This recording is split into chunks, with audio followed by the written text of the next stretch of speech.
जय सिया राम। বন্ধুরা, অযোধ্যায় পৌঁছালেন সৌদি শেখ। পাকিস্তানের এই খবর শুনে মসজিদে মাথা ঢুকছে।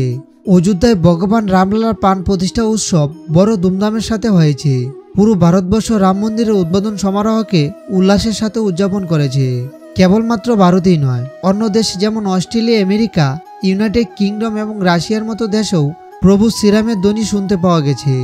এখন তো শোনা যাচ্ছে বিশ্বের সবচেয়ে বড় মুসলিম দেশ সৌদি আরবের শেখ অযোধ্যায় প্রভু শ্রীরামের প্রাণ প্রতিষ্ঠায় আবেগপ্রবল হয়ে গেছেন।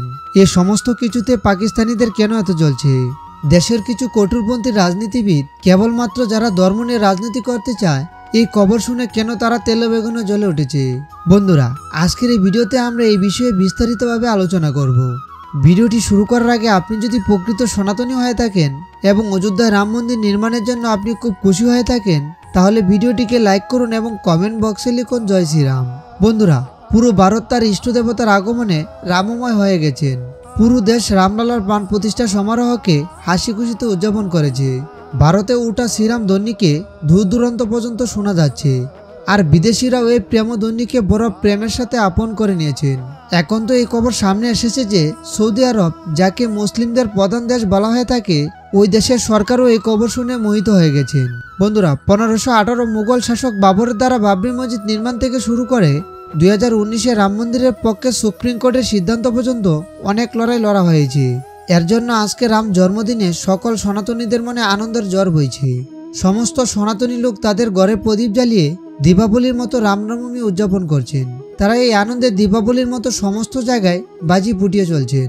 বন্ধুরা, দেখা গিয়েছে সনাতনী হিন্দু পরোক্ষ কেবলমাত্র ভারতেই নয়, চারিদিকে উপস্থিত বিদেশিরাও এই শ্রীরাম ধ্বনিতে মোহিত হয়ে গেছেন। আমেরিকা, অস্ট্রেলিয়া, ব্রিটেন ছাড়াও আরও 50টি দেশে 300টি স্থানে রামলালার প্রাণ প্রতিষ্ঠা লাইভ কাস্টিং করা হয়েছিল। এই প্রাণ প্রতিষ্ঠা সমারোহে দেশ বিদেশে অনেক গণ্যমান্য বহু প্রতিষ্ঠিত ব্যক্তিরাও মিলিত হয়েছিল। ভারতে হওয়া ভব্য প্রাণ প্রতিষ্ঠা সমারোহে 50টিরও বেশি দেশের প্রতিনিধি পুরো গর্বের সাথে রাম মন্দিরের প্রাঙ্গণে উপস্থিত থেকে এই মনোমোহিত অনুষ্ঠানকে নিজের চোখে উপলব্ধি করেছেন। কেবলমাত্র হিন্দুরাই নয়, এমন অনেক মুসলিম আছে যারা ভগবান রাম পুনরায় তার রাজ্যে ফিরে আসার জন্য খুশি হয়েছেন।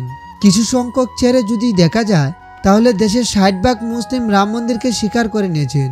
যেমন অভিনেত্রী শেফালি শাহ 22 জানুয়ারির আগেই তিনি অযোধ্যায় এসে গিয়েছিলেন, আর রামলালার প্রাণ প্রতিষ্ঠা অংশগ্রহণ করতে পেরে গর্ব আর সম্মান অনুভব করছেন।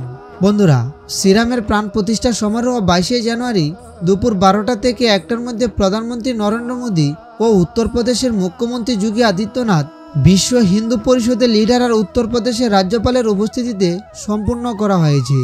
বন্ধুরা, 7000-এরও বেশি মানুষ এই অনুষ্ঠানে সম্মিলিত হওয়ার জন্য নিমন্ত্রণ পাঠানো হয়েছিল, যার মধ্যে 3000 ভিআইপি লোক ছিল, যেখানে ভগবান রামলালাকে পূর্ণ অভিষেক করে মন্দিরে স্থাপন করা হয়েছিল।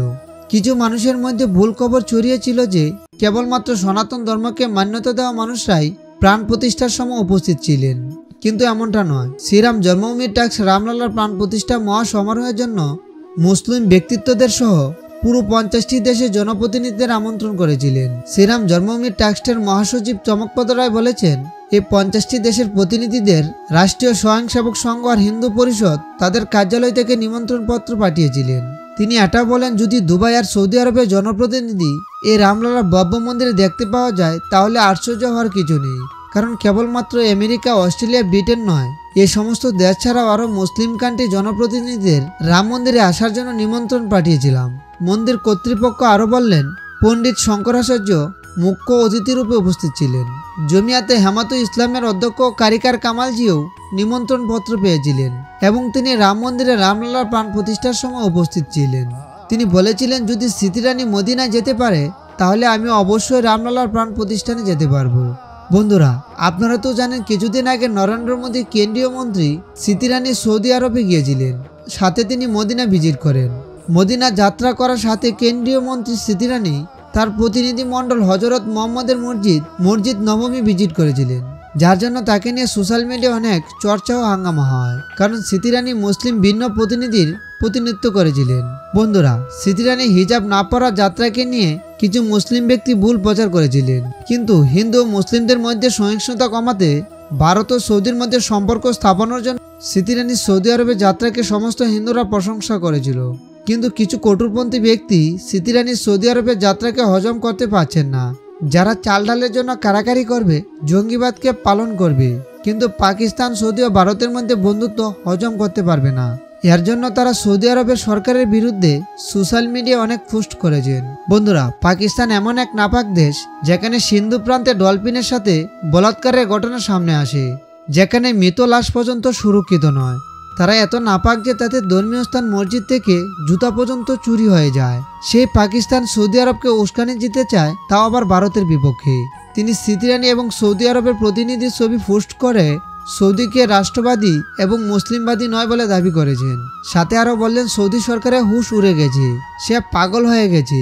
স্মৃতি রানী এখানে সম্পর্ক স্থাপন করতে আসেনি, সে মুসলিম বোনদের বুরকা খুলতে এসেছে। এই পোস্টের ওপর সৌদি সরকার অ্যাকশন নেন আর তার করা পোস্টের উত্তর দিয়ে বললেন, আমাদের জমি, আমাদের দেশ, আমাদের নিয়ম ইসলামের জন্যই, কারণ আমাদের পূর্বপুরুষ ইসলামকে আপন করে নিয়েছিল, যাকে আমরা আরবি নাম দিয়েছি। অন্য কাউকে আমাদের ব্যাপারে এমন মন্তব্য করার অনুমতি সৌদি সরকার দেয় না। আপনি হতে পারেন আরবি, কিন্তু আপনার আমাদের সম্পর্কে মন্তব্য করার কোনো অধিকার নেই। আপনি আমাদের জন্য একজন মুসাফির, আমরা আপনাকে সম্মান জানাই। আপনার আমাদের দেশের ব্যাপারে মতলব না করাই ভালো, আগে এমন ভুল কখনো করবেন না। তিনি আরো বললেন, স্মৃতি রানী আমাদের দেশের জন্য শান্তির দূত হয়ে এসেছিলেন। তিনি আমাদের তীর্থস্থান ভ্রমণ করেছেন। আমরাও তাকে প্রতিশ্রুতি দিয়েছি যে আগত রাম মন্দির দর্শন করার জন্য আমরা ভারতে যাব। খুব শীঘ্রই তার সাথে দেওয়ার কথা আমরা রাখার চেষ্টা করব। আমরা কিছুদিনের ভিতরে ভারতে রাম মন্দির পরিদর্শন করতে যাব।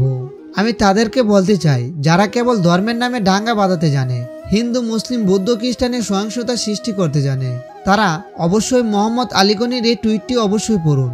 তাহলে আপনারা অবশ্যই আপনাদের প্রশ্নের উত্তর পেয়ে যাবেন। বন্ধুরা, সৌদি শেখের অযোধ্যাতে আগমন এবং স্মৃতি রানী সৌদিতে যাওয়া যাত্রা নিয়ে আপনার মতামত কি, তা অবশ্যই আমাদের কমেন্ট করে বলুন। আর আমাদের আজকের ভিডিওটি আপনার কেমন লেগেছে? ভালো লাগলে একটি লাইক এবং প্রিয়জনদেরকে অবশ্যই শেয়ার করুন। আর আপনি যদি আমাদের চ্যানেল নতুন দর্শক হয়ে থাকেন, তাহলে অবশ্যই আমাদের চ্যানেলটিকে সাবস্ক্রাইব করে পাশে থাকা বেল আইকনটি বাজিয়ে দিন। আর অলরেডি আপনি যদি আমাদের চ্যানেলটিকে সাবস্ক্রাইব করে থাকেন, তাহলে অসংখ্য ধন্যবাদ। বন্ধুরা, আজকে এই পর্যন্তই। দেখা হবে পরবর্তী আরেকটি নতুন ভিডিওতে। ততক্ষণ আপনারা সবাই আমাদের চ্যানেলে রাম মন্দির নিয়ে আপলোড করা ভিডিওগুলো দেখতে থাকুন এবং সকলের শ্রদ্ধার সহিত বলুন, জয় শ্রীরাম।